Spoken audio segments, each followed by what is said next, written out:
Hello, everyone, and welcome to our webinar, How to Scale Your Product and Engineering Team, in-house, nearshore, and offshore.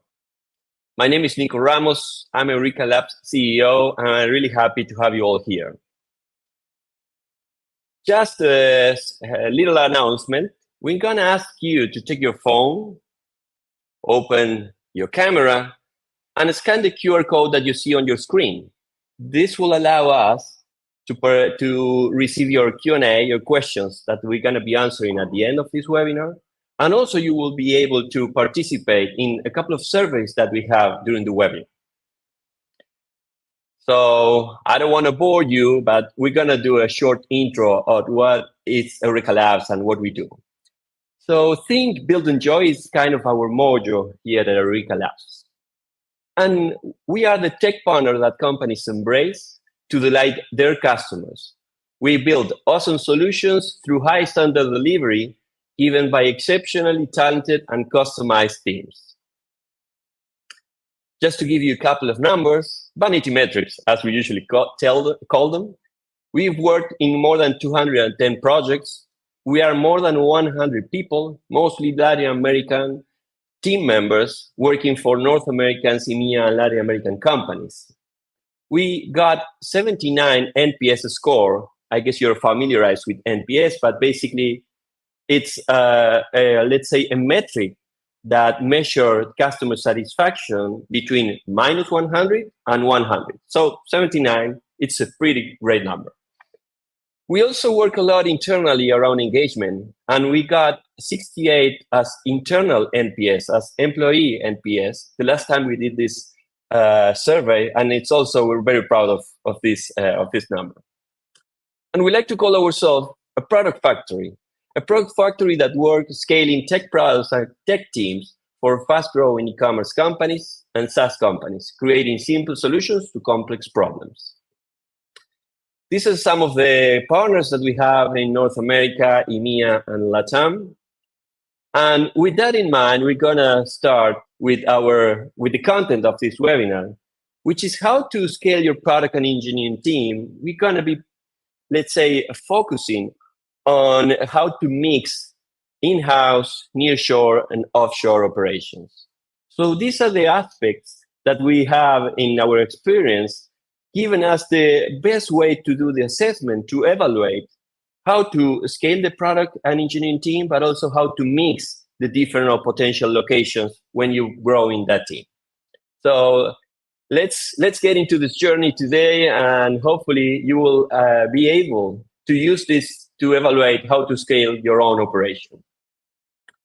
Just a reminder for those who just joined the webinar, please take your phone, scan this QR code, and that will allow you to use a tool that we're gonna be, in which we're gonna be sending surveys through this webinar, but also we're gonna use it for a Q&A session at the end of today's session.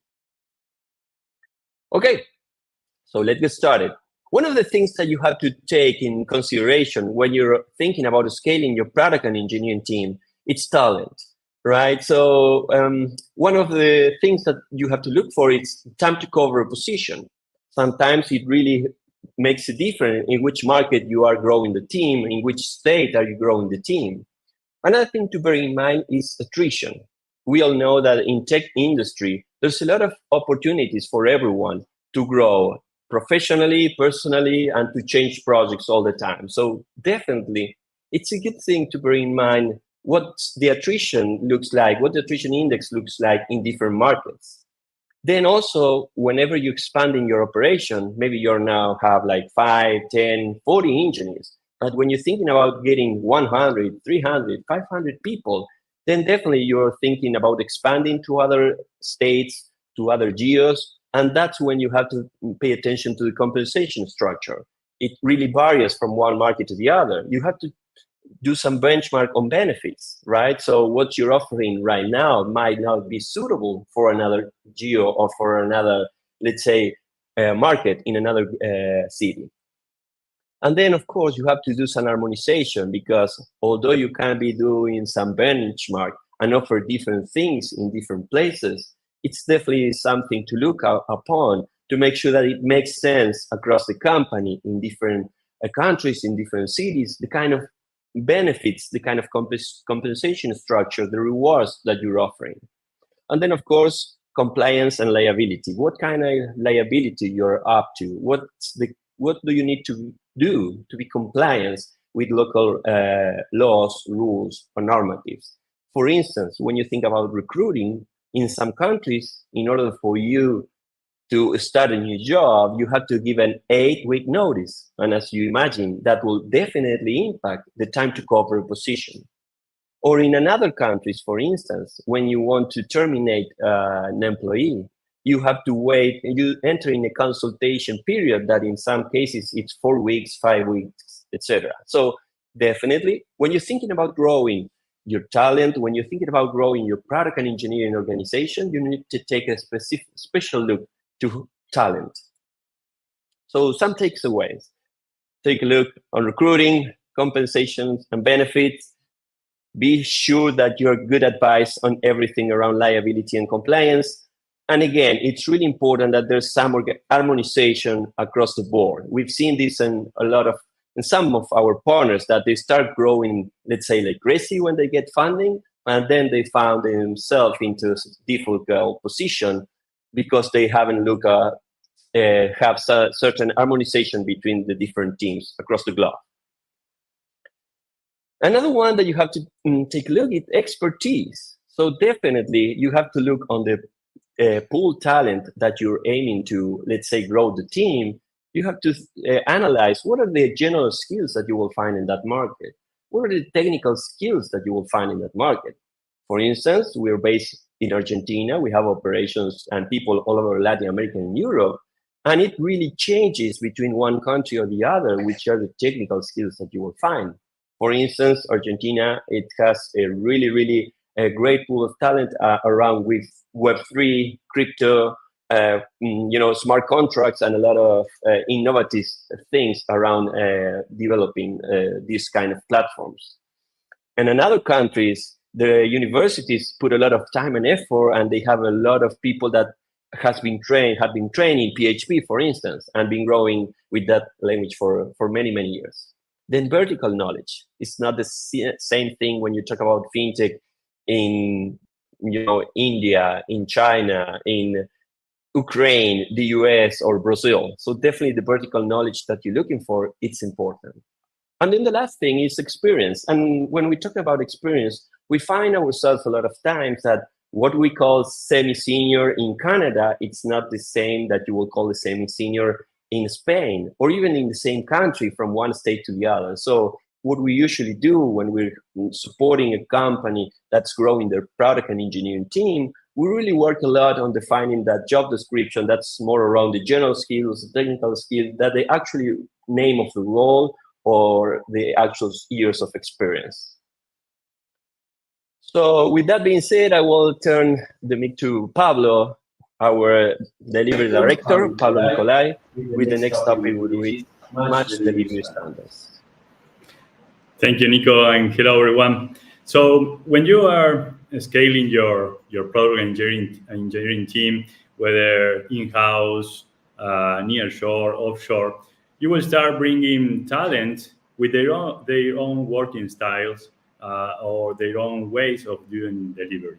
So it's in that part where having well-defined standards, well documented is really a key. And besides having well documented, you also have to make sure they are accessible to everyone, no matter in which location they are. And in particular, an important standard especially for the product and engineering team is the methodology they use to build the products. So in that regard, I would like to make this poll. If you can take a minute and respond this question from Slido. What development methodology do you use? If you can go ahead in Slido, take a moment. I would like to get a sense of what we have in the audience.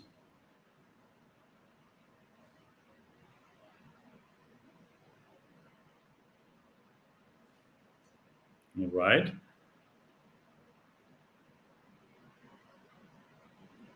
We're gonna give a few more time. Okay, so looks like if we can go to the next slide, it looks like, as per this poll, that everybody is familiar, and most people, or most people in the audience is using agile methodology. So no matter if it is a more traditional methodology like waterfall or an agile one, there is no a preferred one. You have to pick the one that really fit to your team, right, or fit to your needs. So here we have for the agile ones, Scrum, Kanban, Scrumban. You can pick the best for your team. And an important thing is that you use a platform, a tool that help you to use that methodology. If we go to the next topic, we're going to see also how important is the communication and the collaboration style in all the stages or in the different aspects.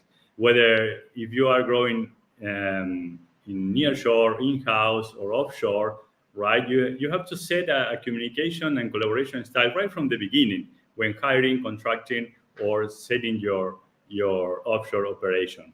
And otherwise, the standards themselves, if they are not well communicated, they are kind of useless, right? So, and another important topic in terms of delivery and matching the standard is the measurement. So I will turn to Roque to talk about it. All right. Thank you, Pablo. Hello, everybody. My name is Roque. And I would like to touch base about how do you measure the delivery success in this case. So you may know about how the performance, so the amount of work that your team is able to produce, and given that you plan to scale the teams, I think it's really important and a must to implement some kind of measurements, and you do it using metrics, okay, KPIs. It is important because in such way you are going to be able to understand the level of performance, how what the quality is that the team can produce in terms of software, and so on. Because if you have a small team, let's say, you may understand that level of performance, but then you will have maybe 2, 3, 4, or 10 teams, and you need to somehow measure that. So in software development, you may find a lot of metrics. So what we have here is just mentioning some commonly used metrics in the industry, like committed versus delivered, deployment frequency, change failure rate, and so on. Sometimes we like to use a committed versus delivered because we can see how well the teams are able to estimate and plan ahead about the amount of work that they intend to do in a certain period of time versus the amount of work that they actually produce during that period of time. And then you will be able to understand what team is the most suitable one if you want to do something specific, because you understand how they perform thanks to the metrics. So takeaways about how you can match and deliver standards. So first of all, define the development methodology, then define a communication and a collaboration style. So you will make sure that you have everything in place there in a commonly way defined. And finally, measure success using the KPIs. So now I will hand this to Nico, and he's going to talk about getting things done. Thanks, Roque. So yes, definitely getting things done, right? It's a really important topic. And when we're thinking about expanding the team, a lot of times we have the fear that we're not going to be able to perform as fast as we had been doing, because we need to start building a new infrastructure or the structure for the company that will allow you to keep on growing at the same time that you keep delivering. So one of the things that we have to be cautious of, that we have to be aware, is how to balance between shipping things fast, shipping features fast, but also building a strong foundation for what we're building. A lot of time we have to jump into, let's say, as a company, we put together a team to sometimes double or triple the current capacity that the company has. And we found ourselves working towards new features, but also putting a lot of time to making a better or stronger foundation. At the same time, you cannot be just looking to, let's say, state of the art best practices of engineering all the time, because sometimes that will take a lot of time.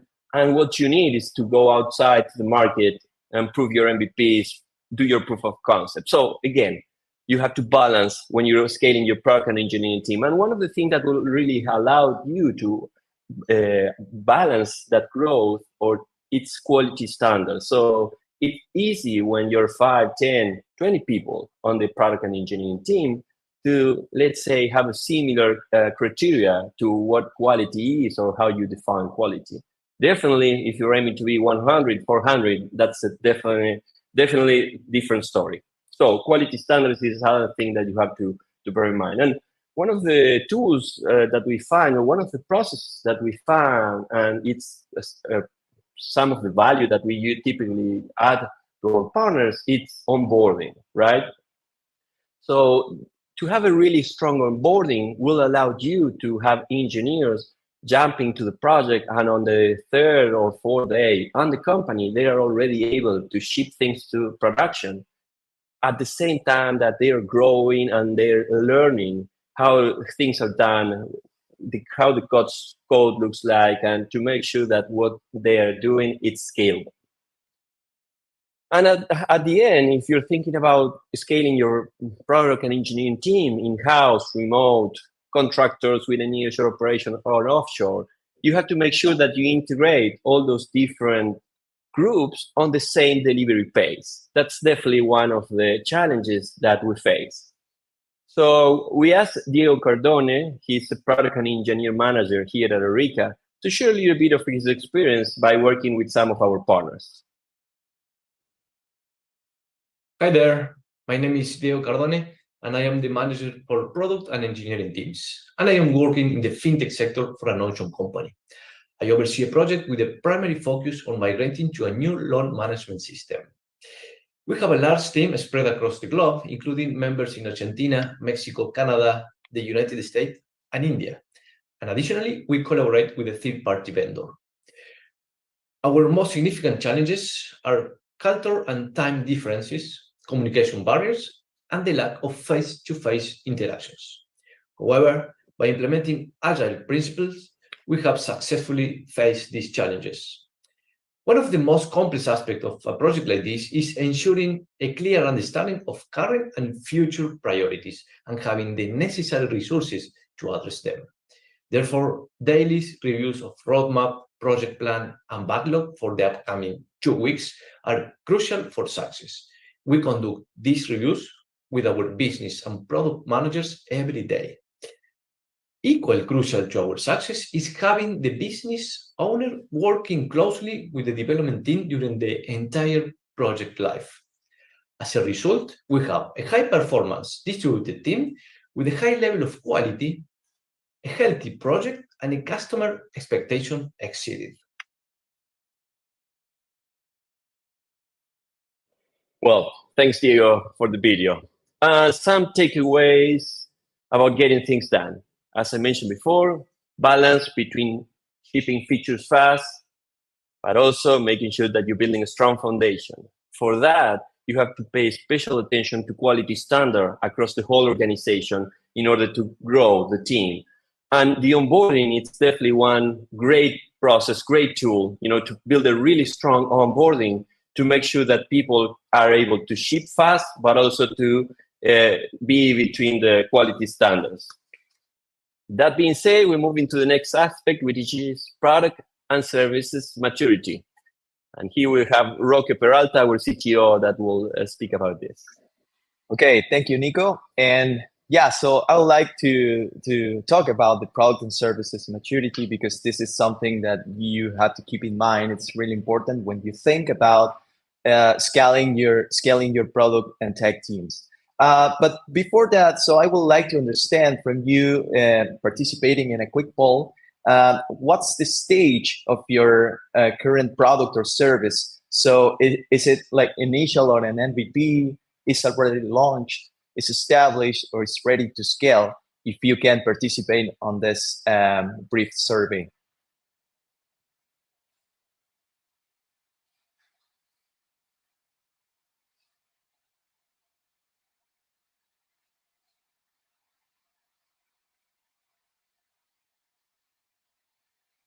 All right, so we are seeing some results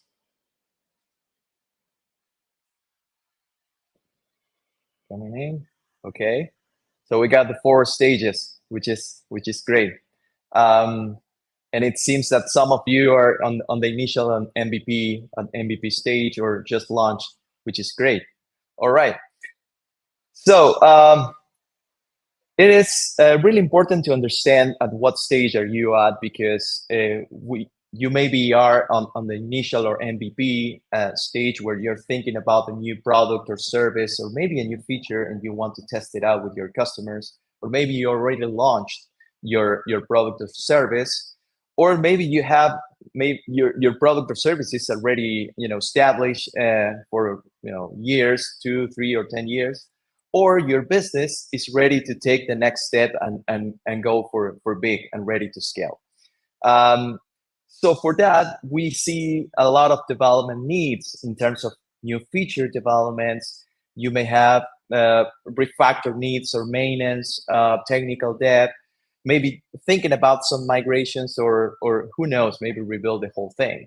But if you think about when it comes to scaling the product and the tech team, so you may to think about where you should have those teams. You have to, let's say, have the team close to you, because for instance, at initial or MVP stages, or launched products, you may want to have the product managers, the product designers along with you, let's say in-house or in a nearshore setup. So you will have people talking and discussing the needs and understanding what you need to accomplish. And for that reason, it's good to have people close to you, or at least in a same or similar time zone.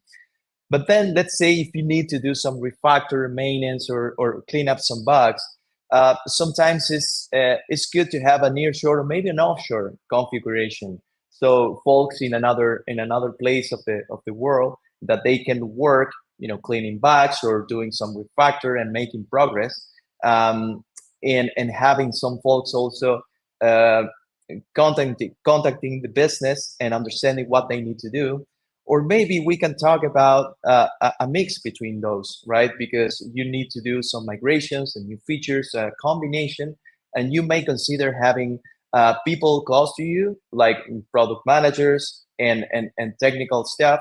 And at the same time, you may need offshore teams that can progress and make progress and advance in the projects. Something that Nico will touch base later is the 24/7 support. Maybe your product or service needs that. So that means you need to take care of your customers 24/7. Maybe it's not going to work for you after work hours, but maybe you have an offshore teams that can support that operation later. So at this point, I would like to share a video of Silvina Castro. She's one of our product managers, and she's going to share some experiences with you, and I hope you enjoyed it. Hi, my name is Silvina Castro, and I'm a product manager at the Eureka Labs.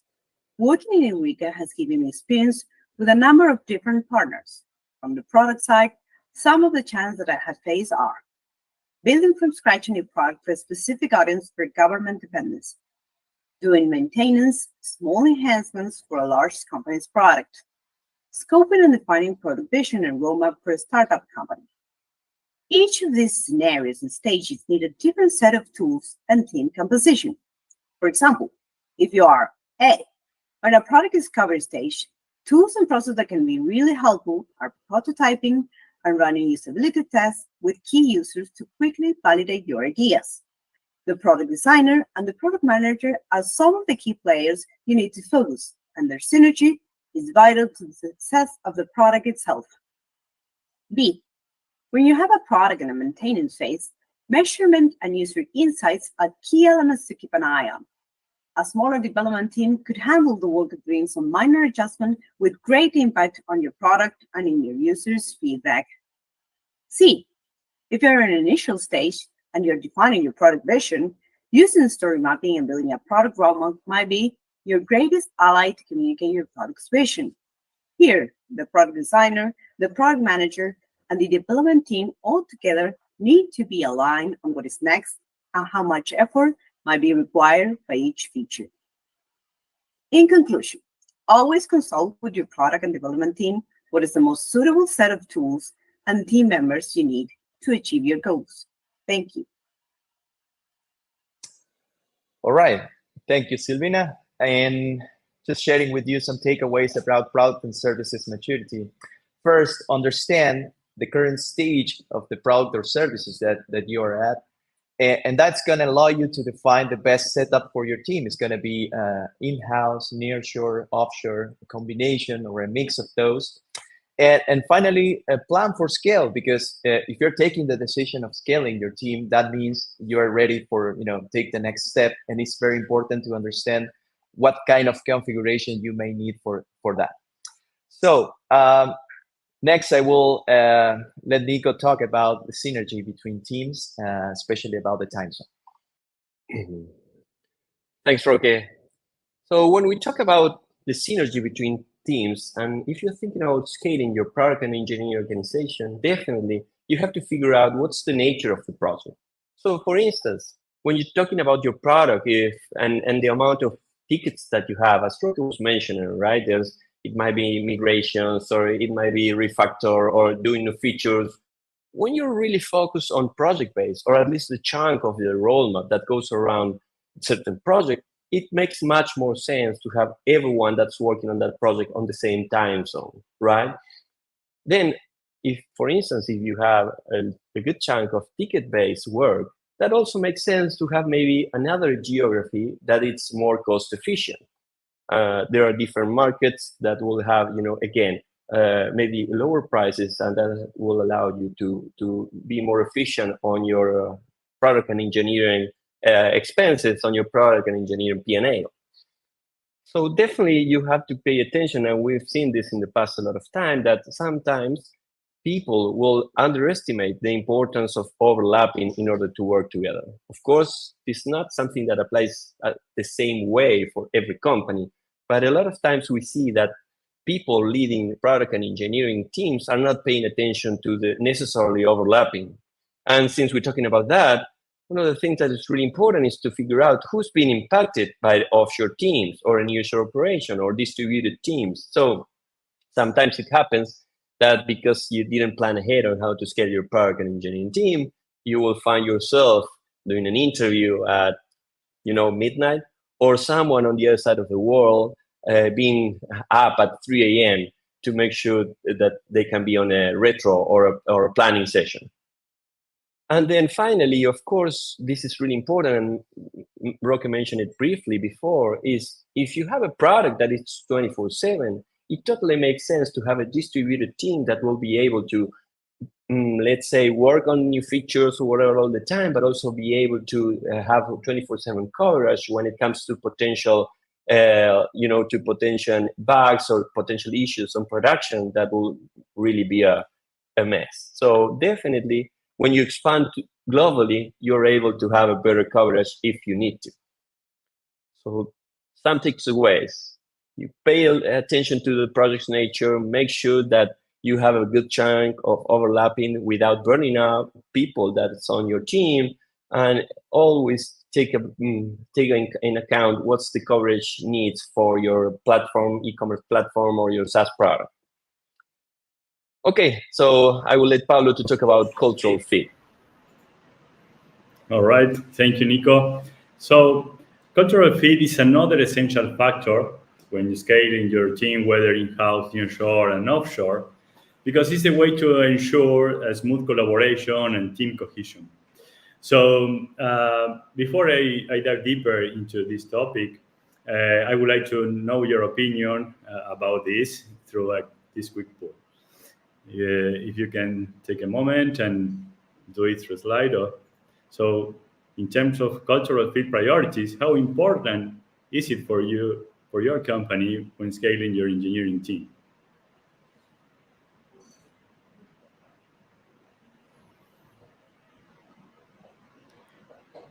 Okay, take your time.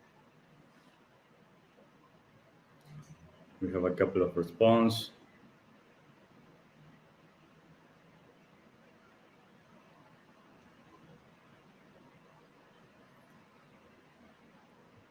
All right. Okay. Okay. The majority picked very important, and we consider the same, right? That's why we added in this webinar. So within this topic, we have defined or picked these five aspects to consider, right? That we saw were the most important regarding cultural fit. One is, or the first one, is to define and communicate your company culture. So the first thing you have to do is understand what your culture is and clearly articulate your company values, mission, vision, and work ethos. And also, it has to be easily accessible to everybody, right? The second one is to have a culture compatibility in recruiting. I mean, right from the beginning, when you are in the hiring process, you have to start doing the assessment for the culture, right? For the culture of the candidate.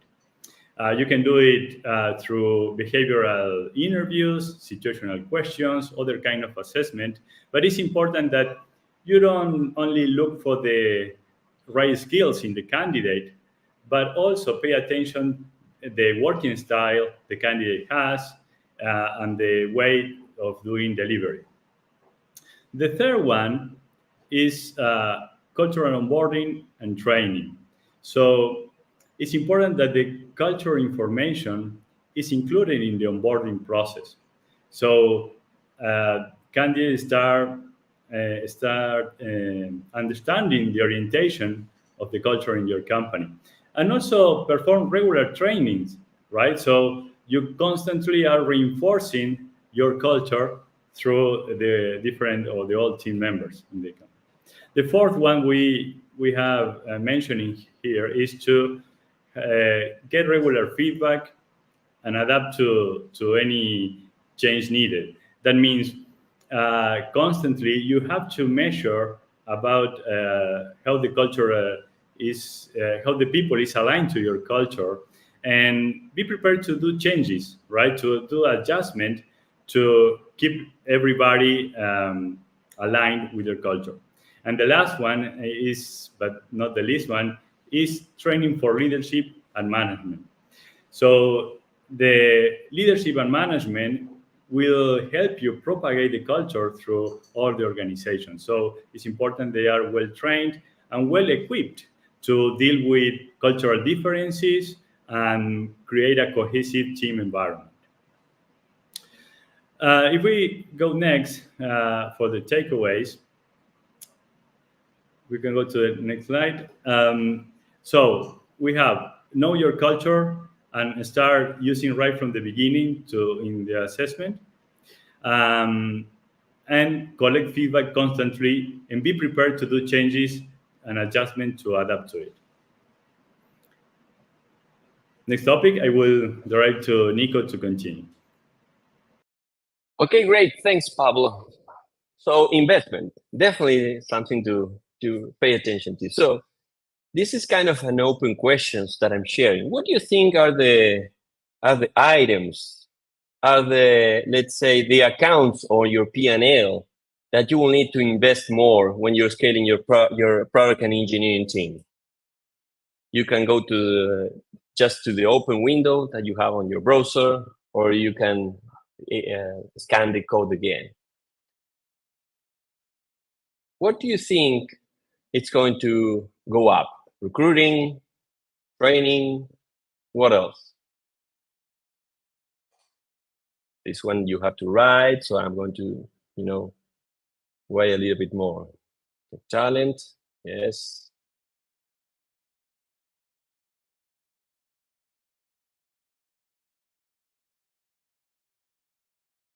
I can see someone is typing.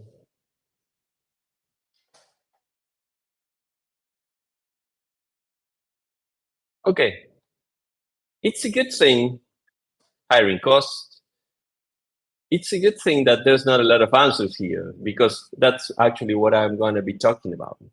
Is that there are some of the costs that are pretty straightforward, right? So recruiting and hiring, the onboarding, the equipment, time off, training and mentoring.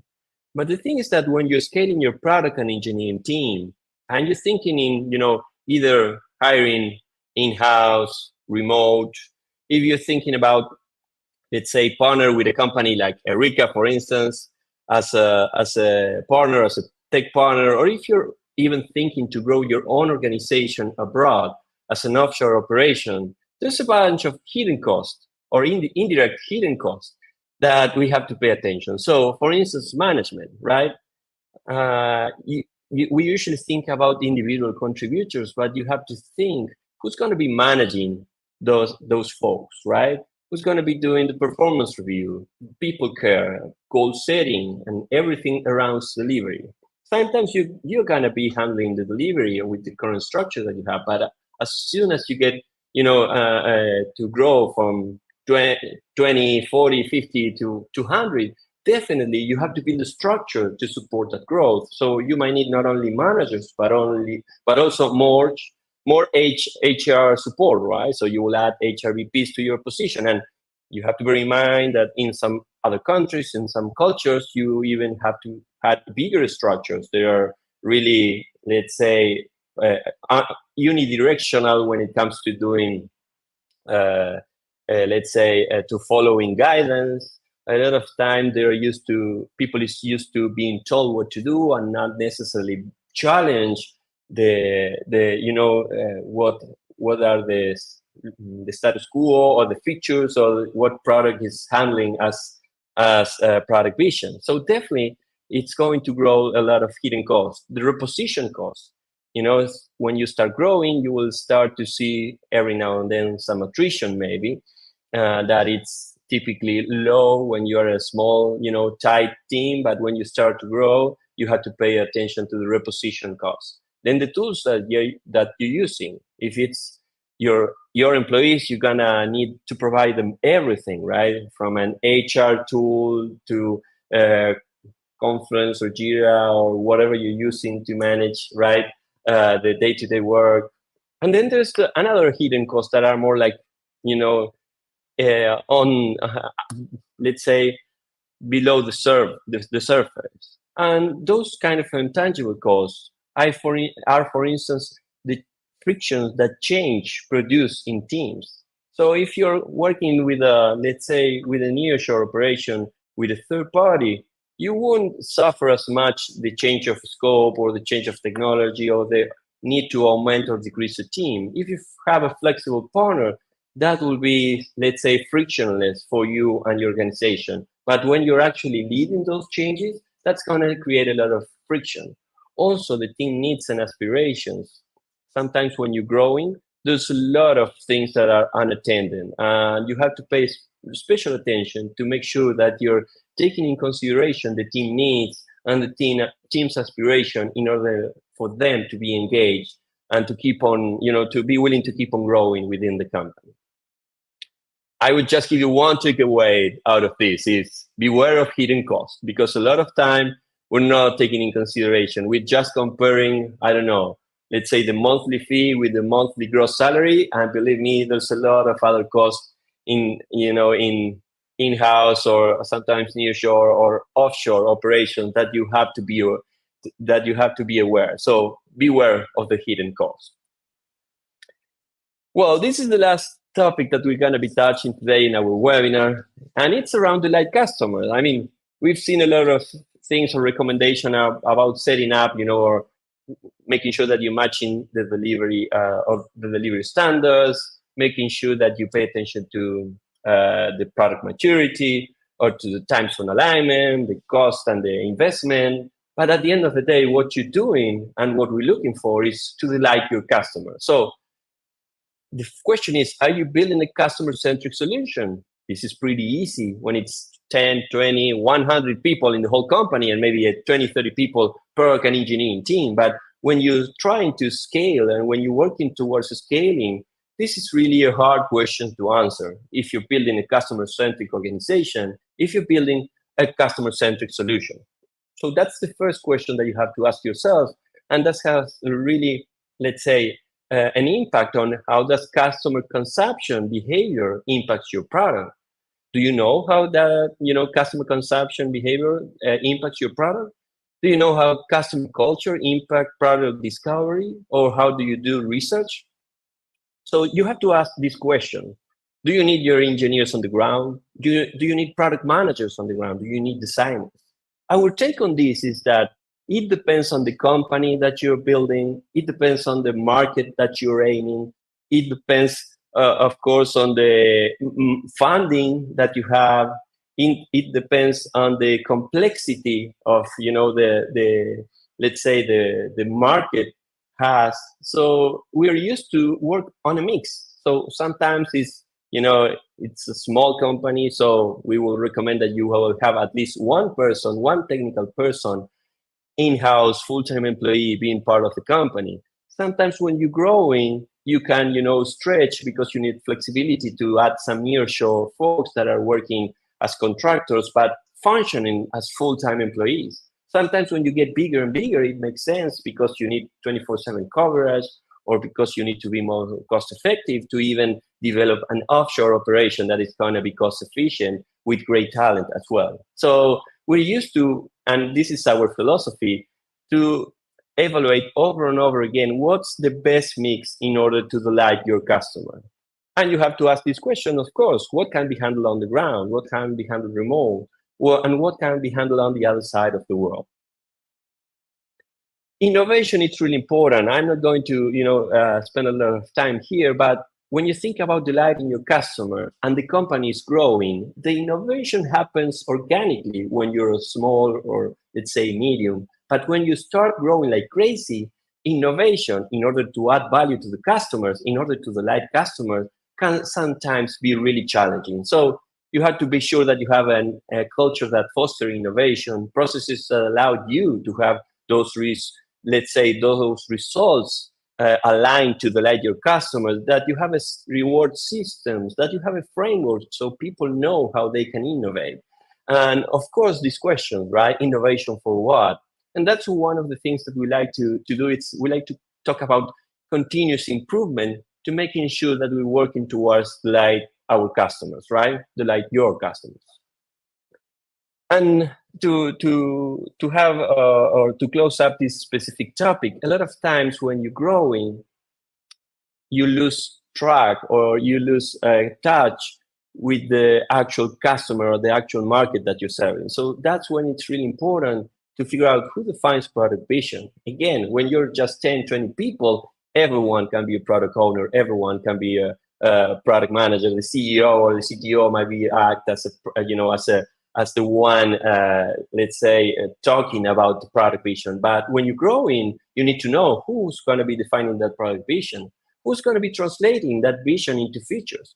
How do you make sure that in-house, nearshore, and offshore understand the target market, that you have cultural and industry fit across the whole organization?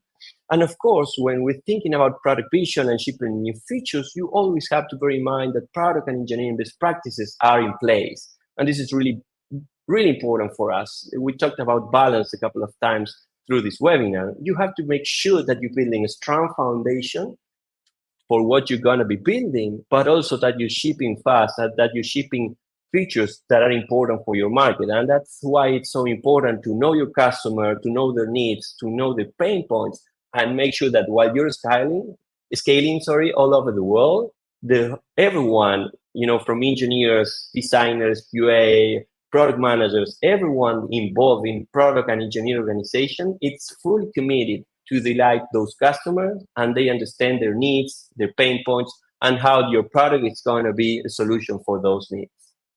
Okay, so we have here Nadia de Fagot is product manager at Eureka, sharing a couple of, let's say, tips or experience that she has that goes around this topic. Hi, I'm Nadia. I'm a Eureka product manager working for a US fintech company in the automotive scene. I want to give you a quick peek into how we roll. As a product manager, we translate the product vision into features. That feature comes on one side from big ideas from our executive team, and also from like diving deep into understanding our customers and the market, all while keeping in mind our value proposition. We're talking about research, usability testing, interviews, and yes, even means getting our boots in the ground to see our product in action sometimes.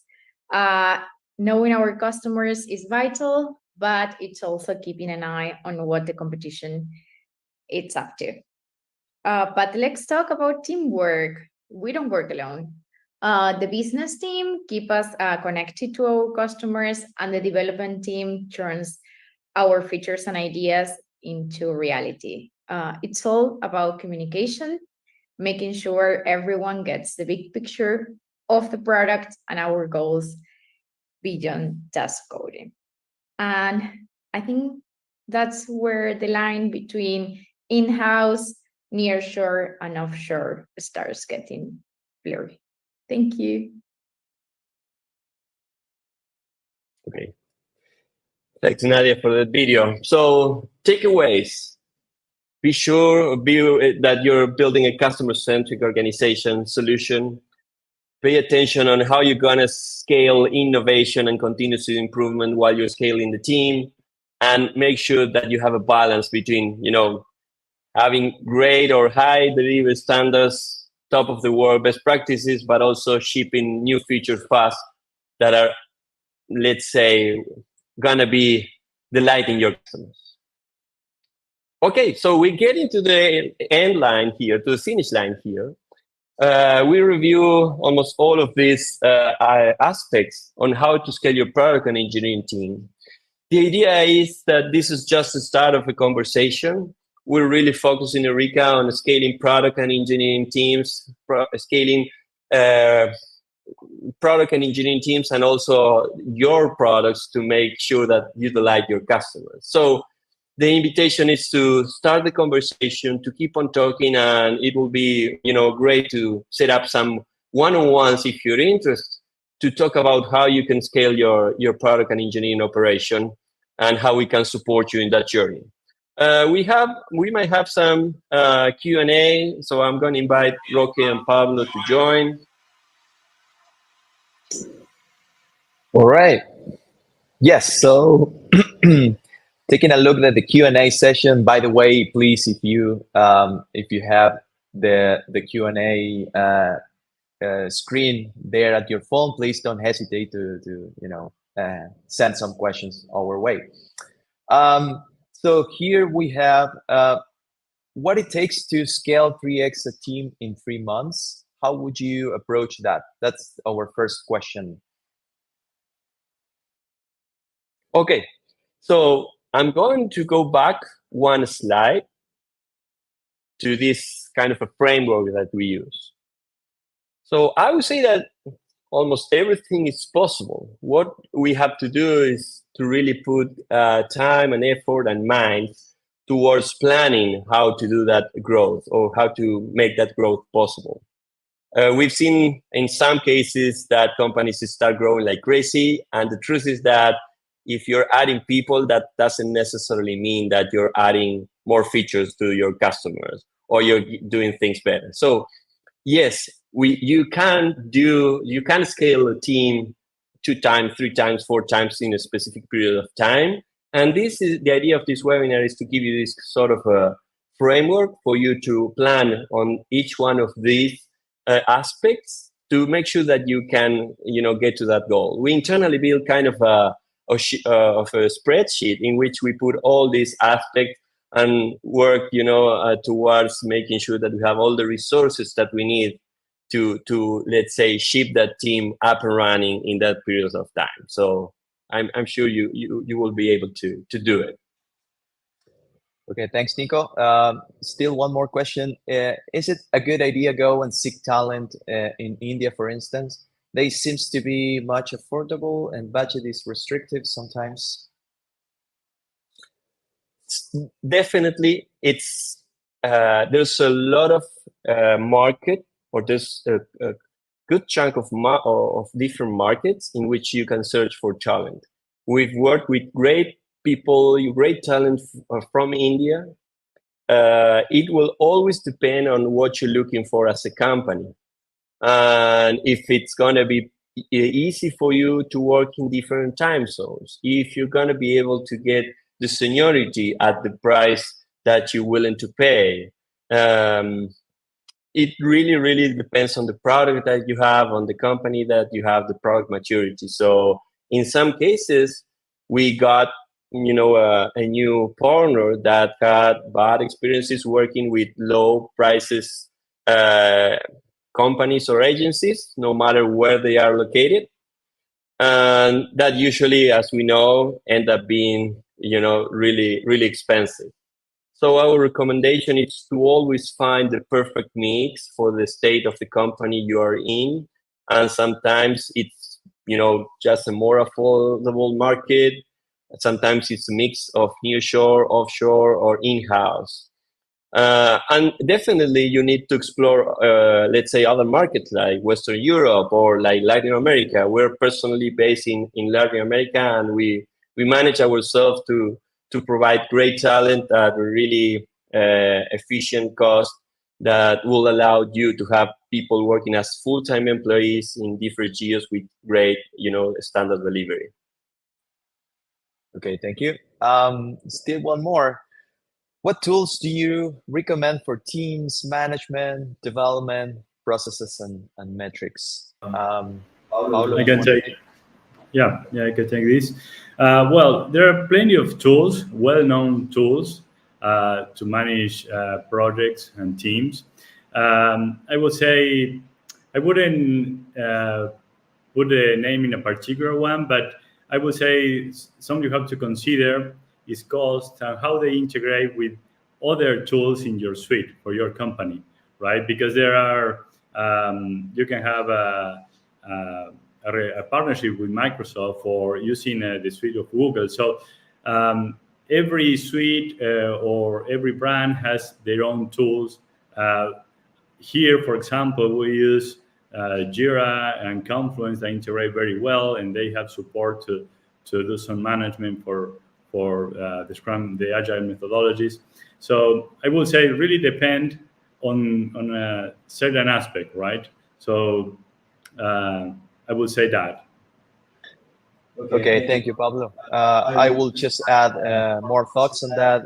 I think it's important to have tools that makes life easier for you in the software development process. For instance, if you think about scaling teams, you may want to have a tool that can support the development methodology that you use, the collaboration style, maybe communication, and also the metrics. That will be helpful and less, let's say, work for you to do, and it's going to be really useful on that. All right, so we'll check if we still have more questions. No, that's it. I think we're done with questions. Okay, thanks a lot everyone. I can speak for Roque, Pablo, and me. It's been a pleasure, and hopefully we can start the conversation and find ourselves in a future webinar or in a one-on-one meeting. Thanks a lot. Have a great day. Enjoy the weekend. Bye-bye.